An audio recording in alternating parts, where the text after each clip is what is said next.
Hello and welcome to Experts Live UK Community Voices. This series is all about the people behind the Microsoft community, the speakers, experts and community leaders from across the Microsoft ecosystem who willingly spend their spare time talking about technology for fun. I'm Bruce Cullen, and in each episode I sit down with speakers and community leaders to talk about their journey, how they got started, the challenges they faced, and ultimately what led them to where they are today. Now, as with every episode, there is a little twist, and in this case, we're going to be asking our guests today to teach me something new. Now, these guests we have on this podcast are recognised experts in the field. They're MVPs, they're experts who've spent years deep in the weeds of their chosen Microsoft technology. So it would be rude of me not to get some free education at the same time. So expect some real technical insight, from an introduction to an area to the tricks and tips that separate our guests from the rest, the lessons learned the hard way, and the things they wish someone had explained to them before the third late-night troubleshooting session. The goal is simple: learn something genuinely useful from people who build, break and fix this stuff for real. So whether you're just starting out or well into your career, this is about practical knowledge, real experience and learning from the community. Now, normally, I have a co-host with me, but my co-host was going to be the one and only Nathan Hutchinson, but he's not here because he has a power cut.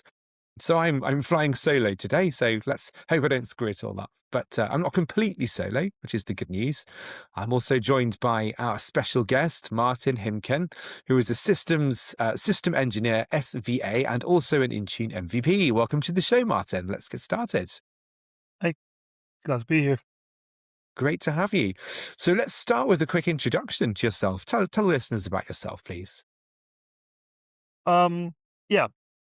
First of all, you got my name right. Usually people don't get my last name right, so that's a surprise. But yeah, you're right. I've been working with Intune for quite a while. I mostly would say I work with endpoints in all shape and form, especially in the management. I'm coming from Configuration Manager. I've been doing that for, 14 years, something like that, and Intune for the last 8-9 years, something like that. Okay. So yeah, that's the main work that I do each day. Very cool. So my day job is product management, but in the area of Intune. How do you find? So I kind of know a bit about this area, basically. How do you find SCCM and Intune sort of compare to each other? We're getting there. It's not a fair comparison. I know Intune's been around for a while. They had a reboot in like 2018, so a bit of stuff changed around. But yeah, there is definitely still things missing, and the inconsistency is what drives people more crazy than anything. Like, I don't know, having a report open and then you can sort that column but not that column. Things like that just make it a bit weird sometimes compared to Configuration Manager.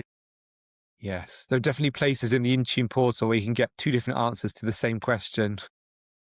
It is full of quirks, but it also is really powerful. So it's an interesting tool. So you're a system engineer at SVA in Germany. So that's quite a broad job title. Yep. Obviously, from the sounds of things, it involves Intune in a day-to-day sense. What else does a sort of typical day look like for you? Well, so the way it works in our company is that everybody that does technical work is a system engineer. That's just the default title for everybody. Okay. If I would work at another company, I would probably either be a senior consultant or an architect on those, because I do end-to-end stuff. Start with the customers' pre-sales and show them some of the bits they need to take care of. Then I sit down with them, do the workshop, take the workshop and the results of that, and then, plan everything out. Like, what do you need to do? Mostly for cloud native migrations for the last, I want to say 3 years. Like, that's the main bit that I'm doing. Hmm. And specifically in the area of endpoints, or more broad than just endpoints? Uh, well, most the endpoints because it that's the main thing in the middle. Like if you want to move this out of the AD into Entra, um, but you can't help but touch a lot of other areas. So I do have knowledge in operating system deployment, how Windows works, how to troubleshoot Windows, how to set up conditional access policies with a framework to properly analyze any network issues, then talk to the network team. So it's really broad, and I kind of know my limits by now. I've done enough projects, so at some point I will say, okay, here's a cut. Please go talk to a colleague. I can't help you anymore. But yeah, Yes, yes. it's there's a lot more involved than just endpoint. Yes, Makes sense. So it sounds like a really interesting role, but how did you kind of get started? What was your entry point into your career? And then what led you to where you are? help desk. Help The desk. yeah, very first job that I did was help desk at a, yeah, I would say local company. Um, they had some places in Germany, but we only really did local stuff. I Hmm. worked there for about 2 years. Then one of the biggest customers just, well, kicked us out basically, and then they had to downsize staff by, I think, 80% or something. It was rough. And then I switched jobs a lot of times, and then I got lucky in between a lot of times. And I think the biggest jump that I did was working for a sports brand, a very famous German sports brand, and a very famous German car manufacturer. Hmm. That really helped. It was one of the most exhausting things that I did in my life. At some point, I drove 45,000 kilometers a year. Wow. Wow. Why? What did the job involve? Oh, well, driving to the customer. I live about 4.5 hours away from the places that those two customers were at. So I had to go there most of the time because remote work wasn't really a thing that time, at least. So from 2016, I want to say, until 2019 was probably my most the biggest jump, especially in how enterprises work and how you Mm, need to look at technology. And then I actually went a step back because I was team lead by the end of that, and mm. had like 10 people below me. And then my first child was born. That was Ah, in 2018. yeah. So by 2019, I was like, this doesn't, I need Mm, something different. So I actually went back to one of my companies that I worked for before. And then COVID started. Great.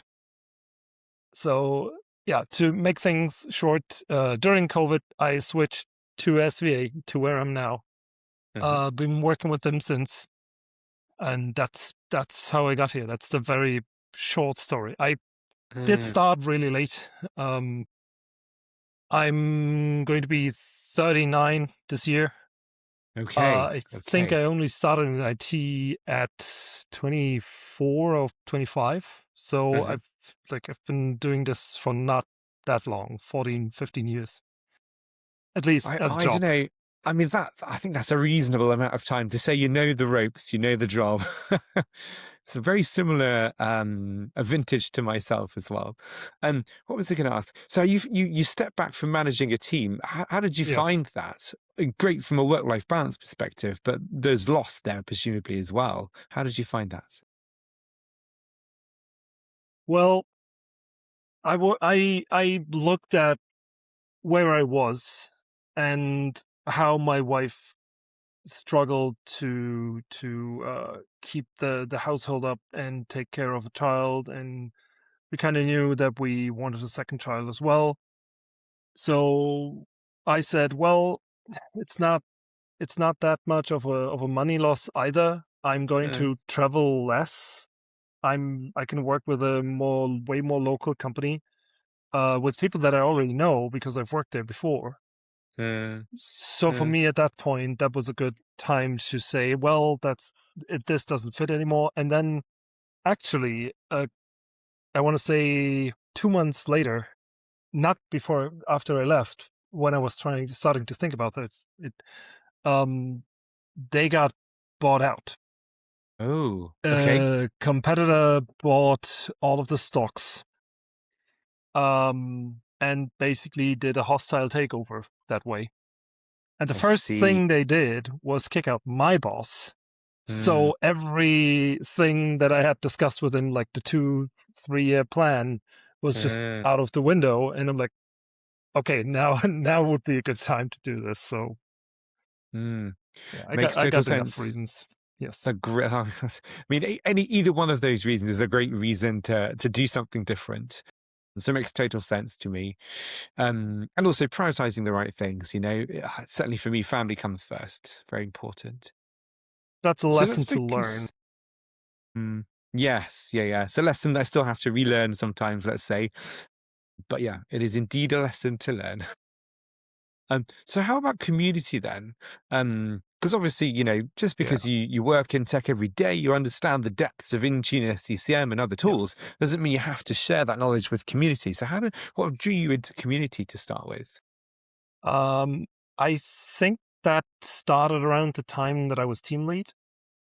Because it's a bit of a problem if you're a team lead and also the most technically versed person in that topic, because you kind of have to step back from that and kind of you have to develop a skill where you break down what you know into chunks so other people can work with that because you yourself can't do everything yourself. That's how a team should work. So that's when I learned how to do this, and that is a necessity because before that I didn't really realize how much I knew about certain topics Mm, that just came naturally to me, or some that I trained myself in. So that's when it started. But mm, actually doing stuff with the community, that is in this company for sure, the one I'm working at now.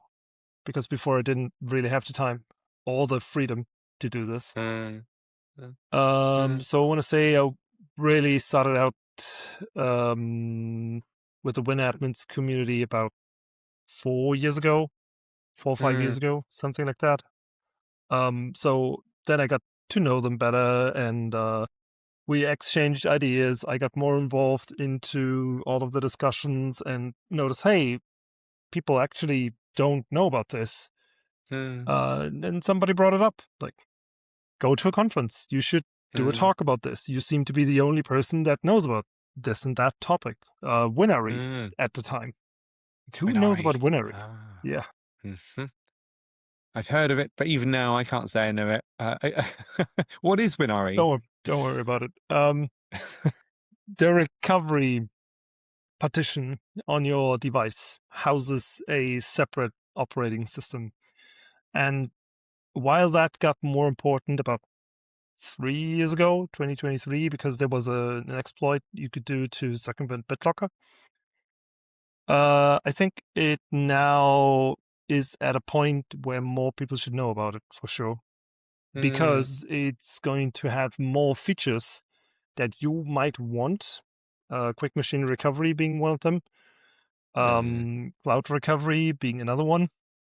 mhm, So there's a bit of stuff coming in for Winery. That's also the talk that I did in Munich mm. about a month ago, 2 months ago Interesting. actually.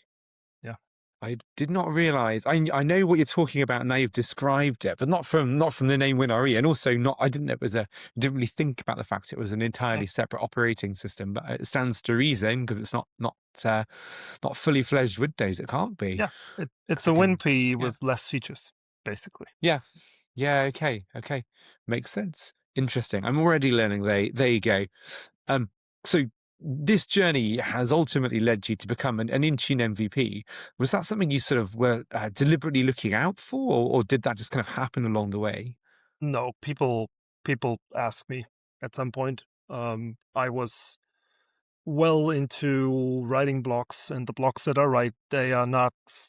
I don't write that many blocks a year, but I usually write deep dives. So if I write about something, it's usually very technical and very detailed, and links to all the sources that I use, so you can read it up yourself. And that's because I was in university, which is why I started so late in IT. But I have the knowledge to do it, so why not use it? Uh, uh, Um, so yeah, I was starting blocks. I kept helping people in communities. So at some point, I just got approached like, "Hey, I think you should do this. You should try out." uh, That's uh. how I got there. I didn't work deliberately towards it. Do you know what? I've spoken to a large number of MVPs now over these podcasts, and I mean, and before, obviously, and I've not yet come across anyone that has deliberately sought it out. It's just kind of happened by virtue of being useful to the community and doing it for the community, which is great to hear. And on that same topic, so obviously, very pleased to announce you're speaking at Experts Live UK in June, 11th and 12th of June, if you've been living under a rock. You're going to be speaking with James Robinson. What is your session on? Um, about something that he did actually, but I've Okay. worked with it enough times with my customers that I can help him speak about it. It's Hmm. about the Open Intune baseline, and the session is Okay. called Open Intune Baseline 101 Intune Easy Mode. It's going to kind of it's going to show a way that you can very easily have a very usable baseline in your Intune that allows you to make life much easier. Hmm. That's the gist of it. Because when I go to my customers, most of them, they have compliance to uphold. They are looking at baselines that they want to implement into the company to, you know, get those compliance check marks, like the big lists with all Hmm. the checks, and some I know the compliance or list. security Oh guy. yes. Yes, they Hmm. will hold that to your face, and you as an endpoint consultant, admin, whatever, are supposed to then do all of the checks. And that's not that doesn't really work a lot of times. Most baselines you get don't really look at either stuff that Intune does or at stuff that an Entra joined device without AD does. Hmm. So then those baselines might fail, or Hmm. they might fail because the tool that is used to then evaluate the settings doesn't know what a CSP is compared to a GPO. So that's kind of where this is all coming from. And James has worked on this for quite a few years now. Hmm. Yeah. Makes sense. It's a very large topic, and it's one of the bits of Microsoft tech I have a reasonable level of understanding in the whole pain of managing policies. I remember sitting through.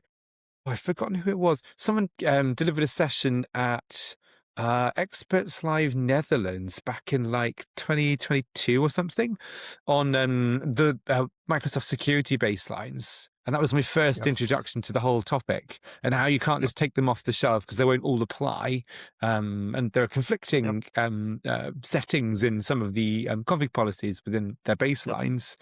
It's like, this sounds like a can of worms.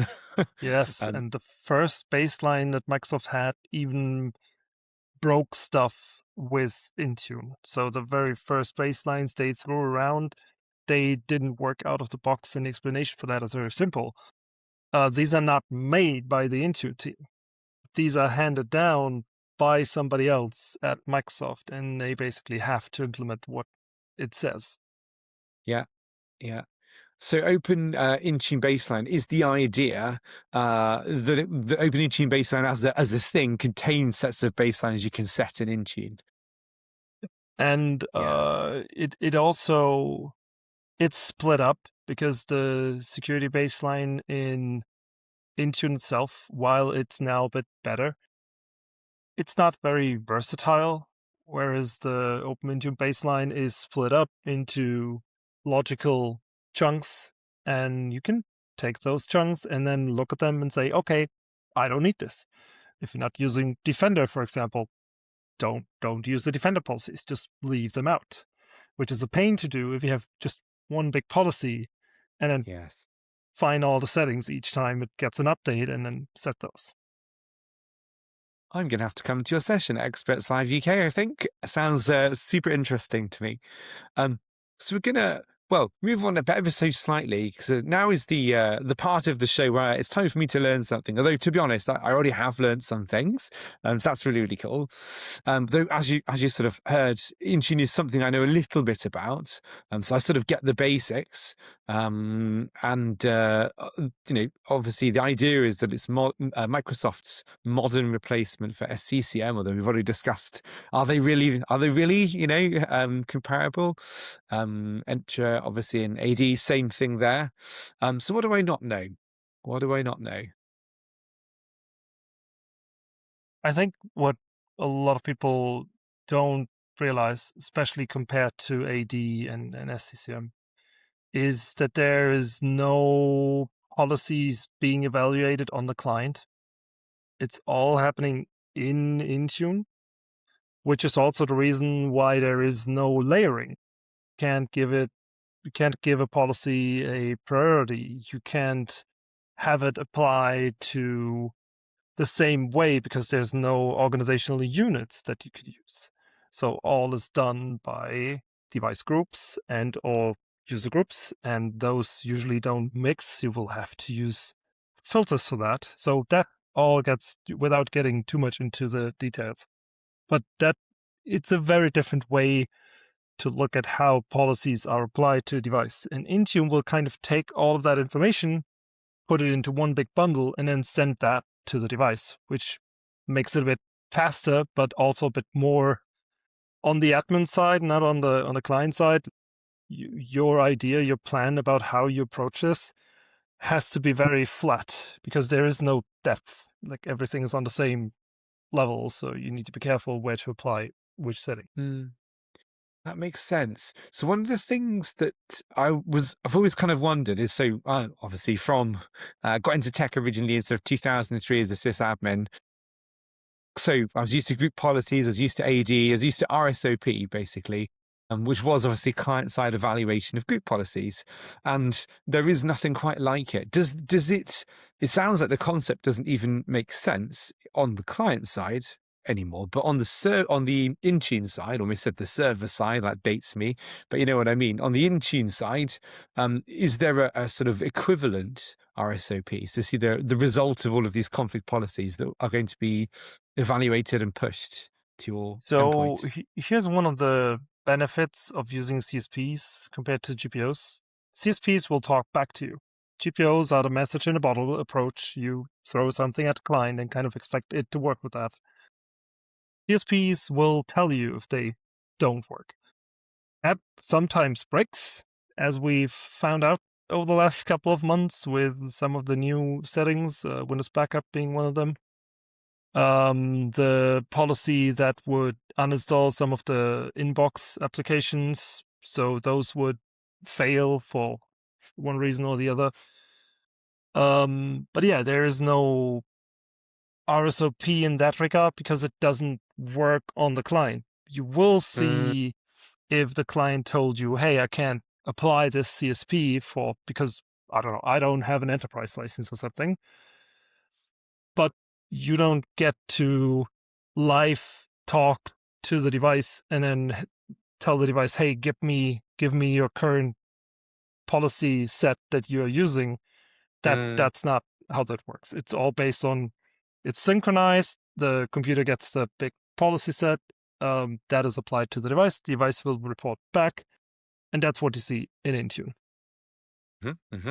Makes sense. Which means in theory, you should be able to figure out the equivalent of RSOP from just Intune natively because the CSPs talk back, if I understand correctly. Yeah. Okay, that's cool. Well, that's new knowledge. It's just not that live. That's the main point. It's just a bit more asynchronous with LSOP. You get it right now. You can use the group policy manager to kind of query the device live as well. And that's just not a thing in Intune. And that's because Intune, what's it called? Policies are pushed to Intune over a period of time, something like that. How does that work? Something like that. It's so right now it's using SyncML, and SyncML is this whole back and forth between the client. Like the Intune will tell it, "Hey, do this," and then at some point the client will say, "Okay, I did this," and report back.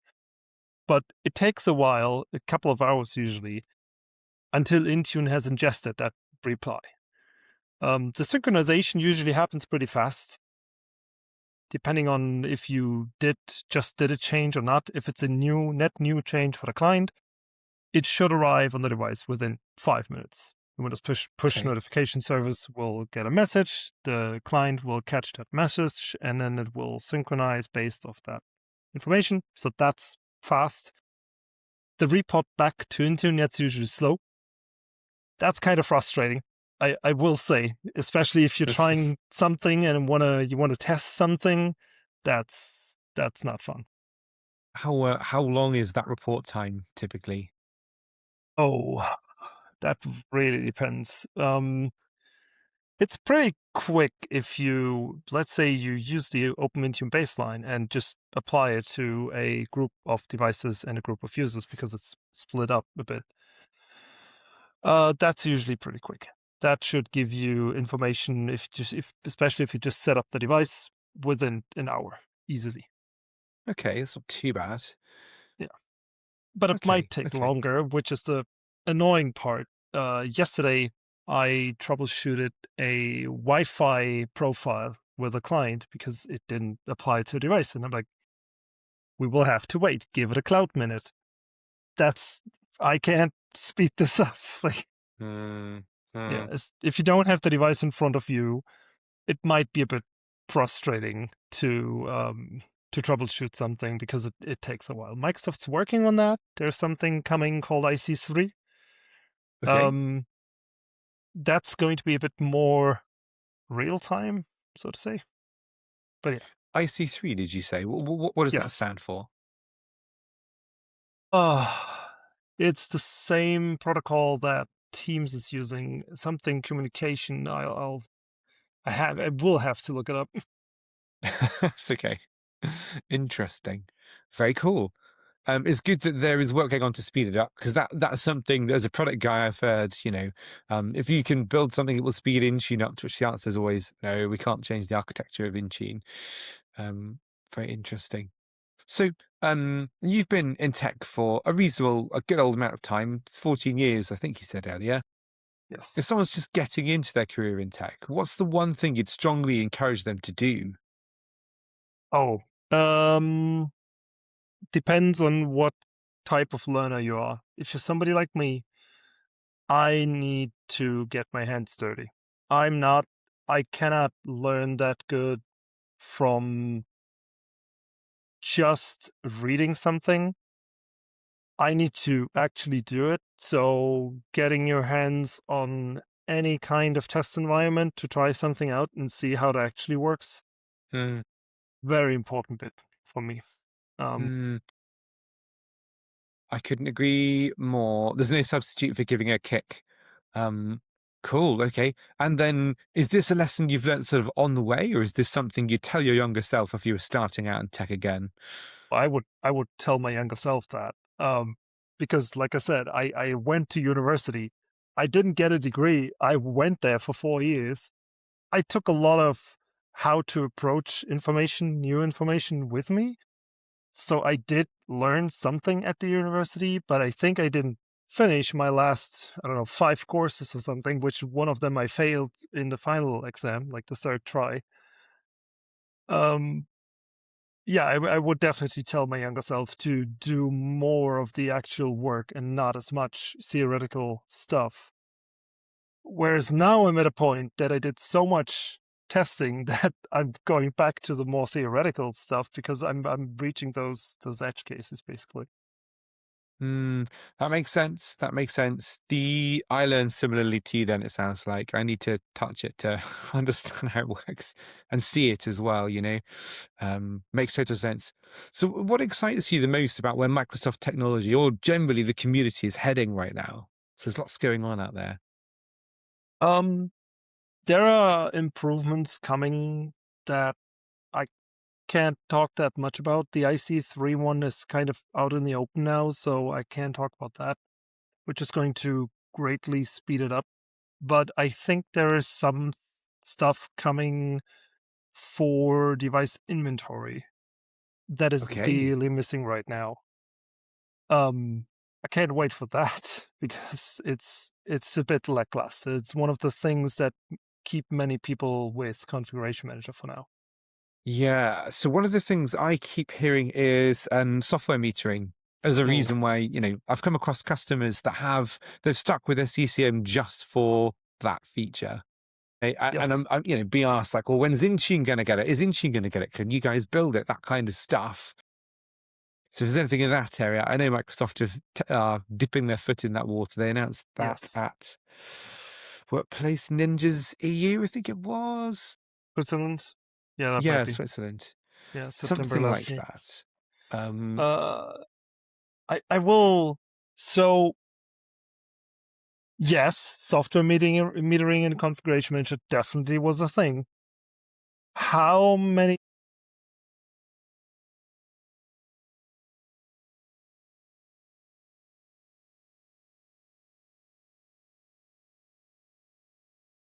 yes.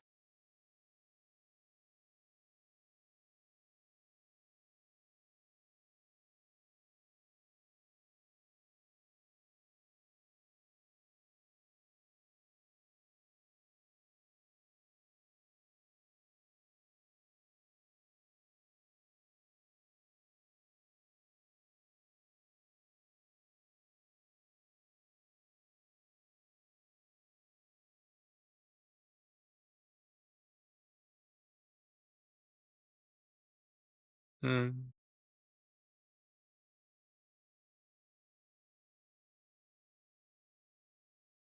yeah,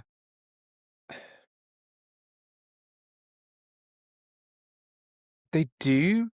The other thing is it's clearly a niche and people because like software metering, software asset management is a whole category of software in and of itself, and there are much better tools, and what was in SCCM was really a small slice of what was possible.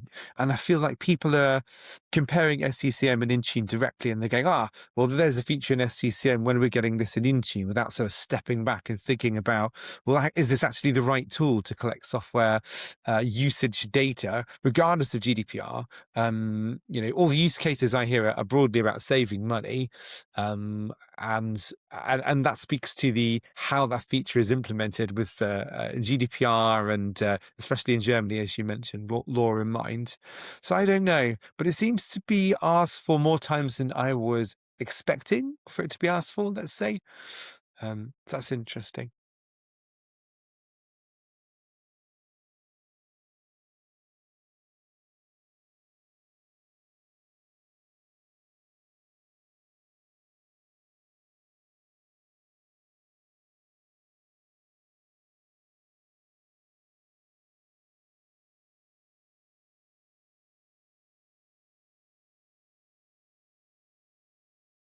Uh,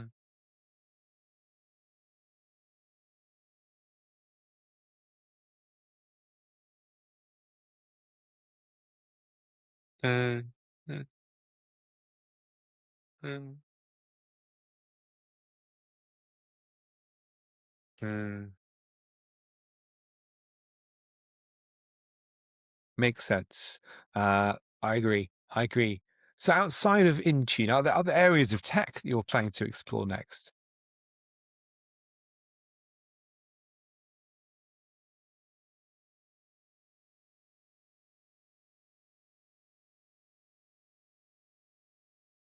Yes.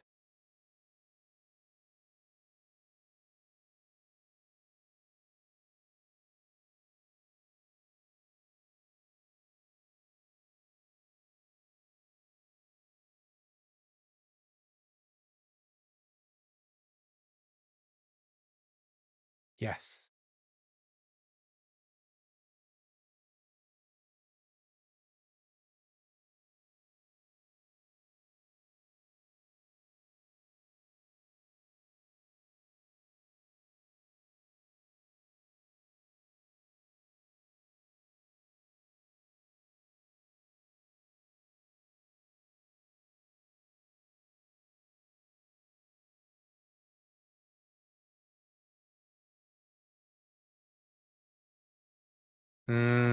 Makes sense. Makes sense. All interesting stuff. You can't avoid AI in this day and age in tech. It's one of those things, and it is getting better every time I look at it. Something has changed. Something has improved, at a rate that is greater than ever before. So it makes sense to me too. Well, that yes, it does kill your RAM prices and therefore your GPU prices too.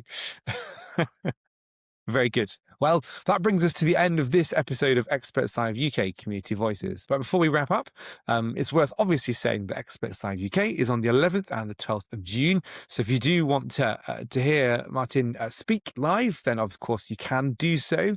Tickets are on sale now. We have one-day tickets at a bargain of £130 and two-day tickets at £215. So even the full two-day experience is not going to break the bank.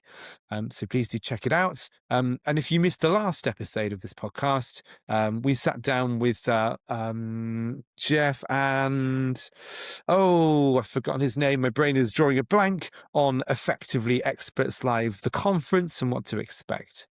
So all that's really left to do is to say a huge thank you, Martin, for sharing your journey, your experience, and most importantly, for teaching me something new without making me feel like I should have known it already. So thank you. In our next episode, it's not just one guest I have, but a whole host of people from the Women in Tech panel, which we're running at Experts Live UK. Still kind of partially organised, so there may be a gap in between this one going out and the next one, but there might not be. It depends if I get my acts together in time. So if you enjoy deep experience delivered by a panel of people who really know their stuff, you don't want to miss that one. And if there's something you'd like for me to cover in one of these episodes in a future episode, please do let me know. I'm Bruce Cullen, as I said earlier. I'm on LinkedIn and some such, and of course at Experts Live UK on LinkedIn as well. And if you have any questions for upcoming guests or upcoming episodes, you can send those my way too. If you enjoyed this conversation, please do like, share and follow Experts Live UK for more community voices and more opportunities to learn things the hard way from people who have learned it the hard way, so you don't have to learn it the hard way. Thank you for watching or for listening, and see you next time. Thank you. Bye.